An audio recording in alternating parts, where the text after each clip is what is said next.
आज सूचना प्राप्त हुआ था पूर्व बस्तर डिवीजन के माओवादी एवं पीएलजी कंपनी नंबर 6 टोटल अगर देखा जाए तो 40 से 50 माओवादी की उपस्थिति की सूचना थी। वो किसी मीटिंग के लिए उपस्थित हुए थे, कोई रणनीति बनाने के लिए। इस पर से जॉइंट ऑपरेशन लॉन्च किया गया। जॉइंट ऑपरेशन में डीआरजी दंतेवाड़ा, डीआरजी नारायणपुर की टीम और तोड़वान तुलार गुफा तरफ में एसटीएफ की टीम थी। इसमें 3 अक्टूबर को जब हमने लॉन्च किया, 4 अक्टूबर को जब पूरी फोर्स ने घेराबंदी करी तो उनके द्वारा हेवी फायर किया गया। उसका जवाब भी फायरिंग से दिया गया। ये जो मुठभेड़ है टोटल 1 बजे से लेके शाम के 8 बजे तक चला, जिसमें अगर कुल बरामद टोटल सर्च अभियान मुठभेड़ पश्चात देखा गया तो टोटल 31 वर्दीधारी माओवादी का शव बरामद हुआ है। साथ ही ऑटोमेटिक वेपन्स, आधुनिक हथियार जैसे AK-47, SLR, INSAS, LMG, light machine gun, 303, 315, 12 bore, BGL जैसे हथियार भी बरामद हुए हैं भारी मात्रा में। दंतेवाड़ा डीआरजी का नेतृत्व IPS एडिशनल SP स्मृति क्रांजनाला और DSP ऑपरेशंस राहुल उइके कर रहे थे और डीआरजी नारायणपुर का नेतृत्व इसमें DSP प्रशांत देवांगन कर रहे थे। जी, ये 31 जो है एक बड़ा फिगर है अभी तक का, मैं मानता हूँ कि सबसे बड़ा फिगर है छत्तीसगढ़ में। और इसमें मुठभेड़ में एक आरक्षक हैं, उनको स्प्लिंटर इंजरी हुई थी। स्प्लिंटर इंजरी होने के बाद फोर्स जवानों द्वारा उसका तत्काल उपचार किया गया और उपचार उपरांत चॉपर के माध्यम से एयरलिफ्ट कर रायपुर में भर्ती कराया गया। उनकी स्थिति सामान्य है। फोर्स आज सर्चिंग अभियान करने के बाद वापस आ रही है और हम लोग उसी को मिलने के लिए अभी हांदवाड़ा तरफ आए हुए हैं। सर, इनिशियली ये बताया जा रहा था कि कैजुअलिटी उनकी तरफ से और ज़्यादा हो सकती है।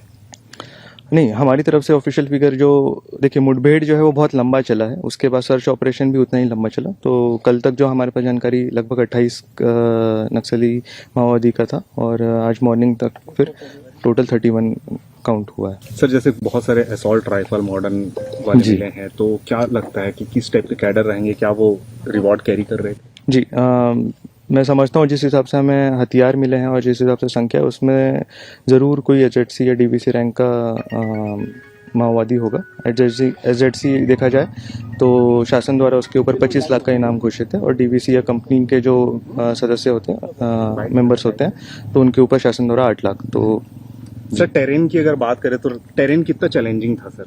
जी, इसमें टेरेन आप देख ही रहे हैं। यहाँ हम लोग आए हैं और यहाँ आने में किस तरीके से डिफ़िकल्टी हुई है, तो जाहिर सी बात है टेरेन बहुत डिफ़िकल्ट था। अभी बरसात का मौसम भी है और दिन में उमस का है, तो वो भी एक फोर्स के लिए बहुत परेशानी और कठिनाई वाला रहता है। नदी नाले भरे रहते हैं तो उसको क्रॉस करना भी थोड़ा मुश्किल होता है। इस बीच में अगर मैं आपको बताना चाहूँ तो जिस दिन ऑपरेशन लॉन्च हुआ उस दिन अमावस की रात थी, तो जो फोर्स है जो रात में चलकर सुबह जाके घेराबंदी की, वो पूरी पिच डार्क एकदम अमावस की रात में जाके उन्होंने घेराबंदी किया। तो ये उनकी, मैं समझता हूँ, बहादुरी और वो है जो उन्होंने इस जो इनपुट था हमारे पास आसूचना थी उसको इन्होंने सफल किया। जैसा कि आप सभी को पता है, ये एरिया जो है अबुझमाड़ माना जाता है और ये जो है उनका जो है जितने भी आपके माओवादी संगठन हैं इस समय जो है उनका पूरा ये जो एरिया जो सुरक्षित एरिया माना जाता है।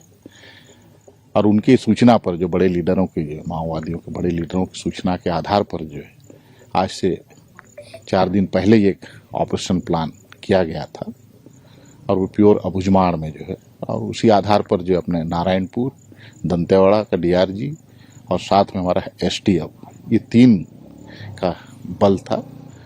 और वो बल जो है आज से करीब 3 दिन पहले जो है जंगल में ऑपरेशन के लिए गया था और इसी दरमियान कल 1 बजे से लेकर शाम 6 बजे तक जो ज़बरदस्त मुठभेड़ हुआ है पुलिस फोर्स और माओवादियों के बीच में, जिसमें कि 31 माओवादी ढेर हुए हैं। और उसी अनुसार जो है आपके AK-47, SLR, LMG, INSAS, 303, 315 bore, BGL launcher gun और पिस्टल, इस तरह बहुत सारे जो है वेपन अपन को जो है उनसे जो है बरामद हुआ है। सर, किस टाइप का फॉर्मेशन रहा होगा इतनी बड़ी संख्या में?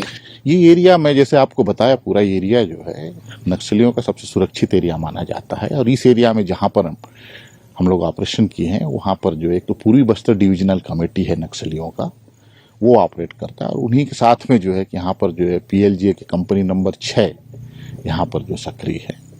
और उनकी अगर दोनों मिलाकर अगर हम अनुमान लगाएं, एक अनुमानित संख्या, तो कम से कम 100 से जो 150 की संख्या उनकी है पूरी बस्तर डिवीजन में। और उसी फॉर्मेशन के साथ जो है हमारा फोर्स का जो है इनकाउंटर हुआ था। सर इतना चैलेंजिंग टेरेन है और नक्सल डैन कहा जाता है इस एरिया को, और फोर्सेस पेनिट्रेट करके अंदर आई और मार भी गिराया 31 लोगों को। सर क्या समझे कितना कमजोर हुआ होगा नक्सल यहाँ पे? नहीं, ये तो भाई रणनीतिक खेल है, उसको कमजोर हुआ ये नहीं बोल सकते जो है। ये तो भाई जिसका रणनीति मजबूत होगा उसका जो है। तो इस समय जो अगर आप देखेंगे ओवरऑल पिछले 6 महीने में मैं आपको कह सकता हूं कि पुलिस ने अपने रणनीति में जो है, सुरक्षा बलों ने, पुलिस ने नहीं बाकी भी जो यहाँ पर अपना सीपीएमएफ का फोर्स है पूरे बस्तर संभाग में, एक रणनीतिक तौर से जो है हमने जो कुछ बदलाव किया है। और उसी बदलाव का परिणाम है कि आज के समय में हम ये कह सकते हैं कि पूरे माओवादी संगठन पर जो है सुरक्षा बल भारी पड़ रहे हैं।